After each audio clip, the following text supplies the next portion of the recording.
이 빛과 상대성 이론에 대해서 추가적으로 첨부해서 설명드리겠습니다.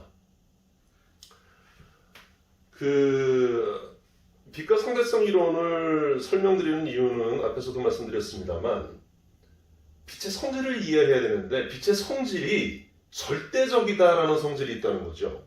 그 절대적이라는 성질이 있다는 것을 알고 100여 년 전에 한 몇십 년 전에 그 과학자들은 정말 너무 놀라워했고 멘탈 붕괴에 왔었습니다. 그것을 궁금해하던 사람 중에 아인슈타인이 있었죠. 아인슈타인은 빛이 그렇게 절대적인 속도라고? 아니 정말 이해할 수가 없다. 뉴턴력학으로는 절대로 있을 수 없는 일인데 그것을 상대성 이론을 통해서 그것이 진실이다라는 것을 규명해 준 사람이 바로 아인슈타인인 것이죠. 상대성 이론인 것입니다. 햇빛은 내질이 필요가 없습니다. 그렇기 때문에 진공 상태에서도 전달이 되는 것이죠. 진공 상태에서 초속 약 30만 킬로미터라는 유한한 속도를 갖습니다. 그런데 그게 절대적인 속도였다는 거죠. 그게 무슨 소리냐면 자, 이와 같이 달리는 기차에 그 위에서 사람이 달립니다. KTX가 달릴 때 시속 300km로 달리고 그 위에서 사람이 시속 20km로 달린다면 기차 위에서 달리는 사람의 속도는 그 두 개의 속도가 더해져서 320km가 되는 겁니다. 네, 그렇습니다. 이렇게 실제로 속도 덧셈 법칙을 통해서 뉴턴 역학이죠. 두 속도를 더하면 최종적인 사람의 속도가 나오는 겁니다. 그런데 사람이 만약에 빛의 속도로 달린다고 한번 가정을 해보죠.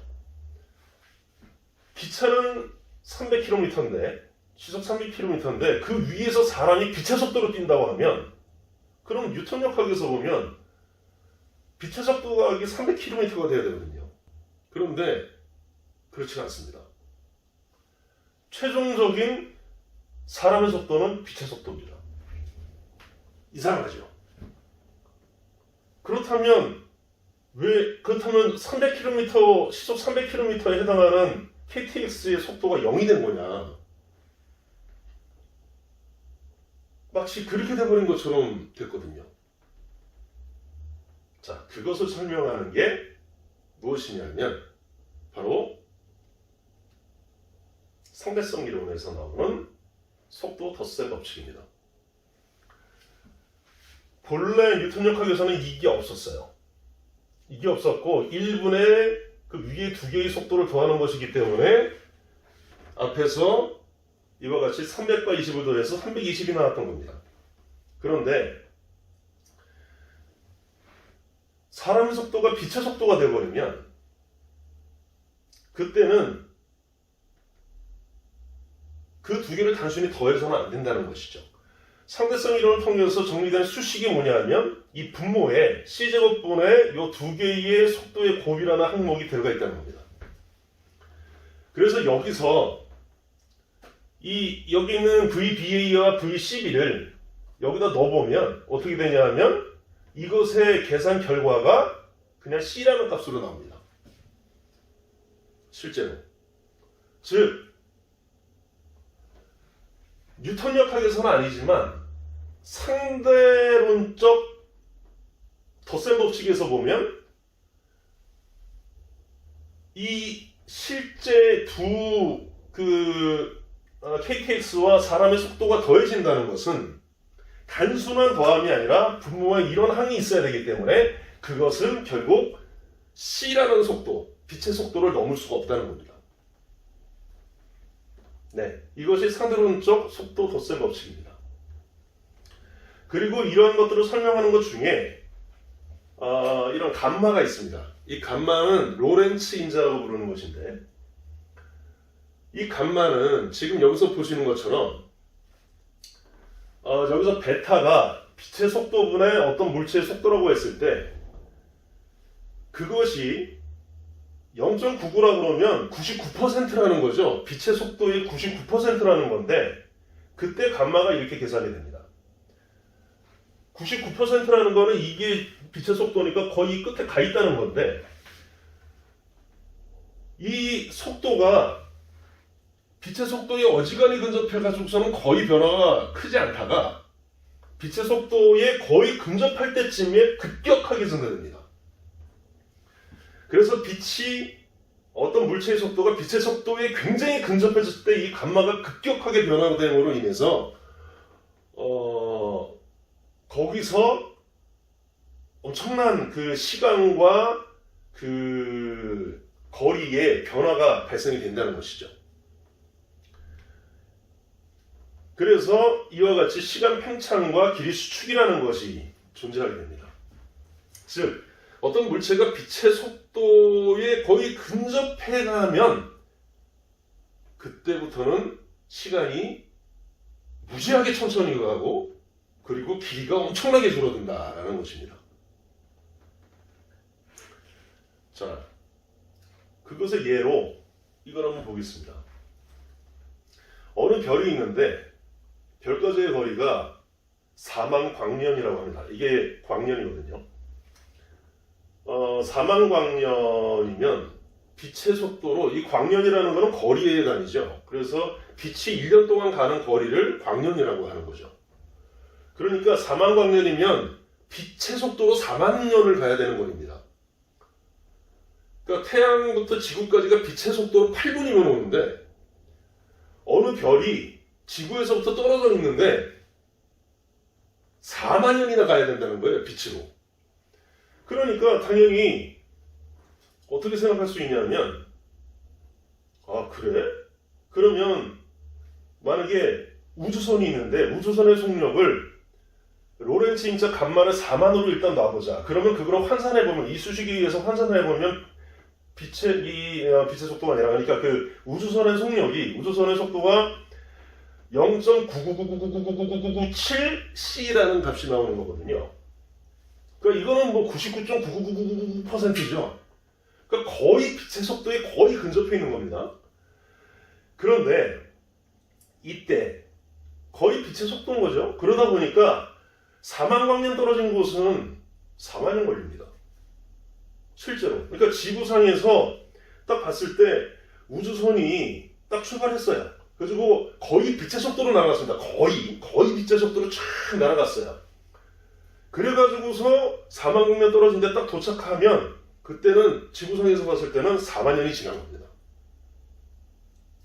그런데 말이죠.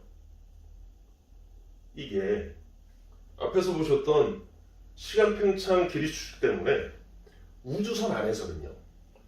이 속도로 날아가고 있는 우주선 안에서는 시간이 엄청나게 느리게 가는 겁니다. 그리고 길이는 엄청나게 줄어듭니다. 길이가 엄청나게 줄어들기 때문에 4만을 나누면 1광년이 되는 거죠. 1광년이기 때문에, 그리고 빛의 속도는 절대적이잖아요. 그러니까 우주선 안에서도 빛의 속도는 똑같습니다. 그러니까 1광년밖에 안 걸리기 때문에 시간 단축이 벌어져가지고, 그러니까 시간이 엄청나게 느리게 가는 거죠. 그래서 우주선 안에서 느끼기에는 1년밖에 안 가는 겁니다. 1년밖에, 빛의 속도로 1년밖에 안 가니까 결국 1년 뒤에 도착하는 거죠. 즉 거의 빛의 속도에 근접해서 날아간 이 우주선 안에서는 시간이 어마어마하게 느리게 갔다. 거의 4만 분의 1 정도의 시간으로 엄청나게 느리게 갔다는 거죠. 그리고 거리도 4만 분의 1로 줄어들어서 1년 만에 도착했다. 즉 이 우주선이 갈 때 그 우주선이 도착한 걸 지구상에서는 4만 년 후예들이나 후손들이나 그거를 이제 살고 있을 때나 도착을 하는 건데, 이 우주선에 있는 사람들은 1년 만에 도착을 해버린 겁니다. 자, 이렇게 물체의 이동 속도가 빛의 속도에 가까워지면서 급격하게 로렌츠 인자가 증가되면서 급격한 이런 이동이 가능하기 때문에 실제로 우주선이 빛하고 빛 속도하고 동일해 버린다. 이게 997 이런 게 아니라 1이 돼버린다. 1이 돼버리면은 순간 이동도 가능하다는 겁니다. 아무리 먼 것도 순간 이동이 가능하다는 거죠. 그래서 우리는 이러한 그 상대성 이론을 통해서 뭐 예를 들어 인터스텔라 같은 그런 어떤 멋진 영화를 이해하면서 볼 수도 있는 그러한 배경이 되는 것이고, 아주 먼 훗날 우리 후손들이 이런 우주 여행을 하겠구나라는 것을 상상해 볼 수가 있게 되는 겁니다. 근데 이렇게 먼 얘기만 아니라 실제로 우리 일상생활에서 이런 상대성 이론은 계속 적용되고 있습니다. 예를 들면 운전하시는 분들 그 내비게이션 시스템에 보면 GPS죠, GPS. 그 GPS는 그 차량에 있는 GPS 안테나는 어떤 역할을 하는 거냐면 지구 주위를 이렇게 돌고 있는 이 어떤 그 내비게이션에 사용되는 위성들이 있습니다. 그 위성들이 지구 주위를 굉장히 빨리 돌거든요. 그런데 이 내비게이션을 쓰려면 그 GPS 안테나가 그러니까 최소 3개에서 4개 정도의 위성으로부터 동시에 신호를 받아야 되거든요. 근데 그 신호가 뭐냐면 그 위성 자체의 시간, 위성 내에 있는 시계에 의한 시간과 그 위치입니다. 그게 있어야 되는데 그 위성 자체가 굉장히 빨리 돌거든요. 그래서 그 속도가 무시할 수 없는 속도입니다. 그래서 그 속도 때문에 실제로 위성 안에서는 시간이 상대적으로 느리게 갑니다. 그래서 그것을 앞에서 보여드렸던 이 상대성 이론 수식을 통해서 보정을 해주어야만 그 위성의 시간을 이 지구상에 있는 그 차량 내에 있는 사람의 시간과 동일하게 해가지고 정확한 차량의 위치를 산정할 수 있게 되는 겁니다. 즉 이미 실생활에 이것뿐만 아니라 이제 많은 사람들은 이러한 실생활에 상대성 이론이 적용이 되고 있다는 것이죠. 그리고 유명한 식입니다. 이 식은 E는 MC 스퀘어. 이 식이 그 아인슈타인의 상대성 이론을 대표하는 수식처럼 사람들이 생각합니다만 그렇지 않습니다. 이거는 4차원 운동량이라는 것을 이렇게 유도하는 과정에서 저절로 튀어나오는 식이거든요. 그래서 어떻게 보면 상대성 이론을 통해서 저절로 도출된 식이고, 이 식의 정확한 의미는 뭐냐면 사람들이 이 식을 보통 질량이 빛의 속도로 날아가면 이러한 MC 스퀘어라는 MC 제곱이라는 에너지를 갖는다라고 보통 알고 계시는데 그건 잘못된 이유입니다. 이 수식이 의미하는 건 뭐냐면 정지되어 있을 때 속도가 0일 때 실제로 그 질량이 이러한 크기의 에너지하고 같다라는 의미입니다. 그 질량 자체가 에너지라는 것이죠. 그러니까 위치 에너지나 운동 에너지처럼 질량 에너지라는 게 존재한다는 겁니다. 그래서 이 상대성 이론은 이 어떤 질량과 에너지의 관계조차 설명해주고 앞에 있었던 뭐 시간, 팽창, 길이 수축과 같은 그런 굉장히 뉴턴 역학에서는 결코 있을 수 없었던 그래서 뉴턴 역학을 실제로 실제 아주 정확한 게 아니라 정확한 정답에 근접한 근사식이라는 것을 증명해버린 이 상대성 이론이 이 적용되고 있는 세상에 살기 때문에 실제로 상대성 이론은 세상을 바라보는 시각을 원천적으로 변화시켰고요. 그리고 인간의 환경 역시 급속도로 빠르게 변화되고 있는 것이죠.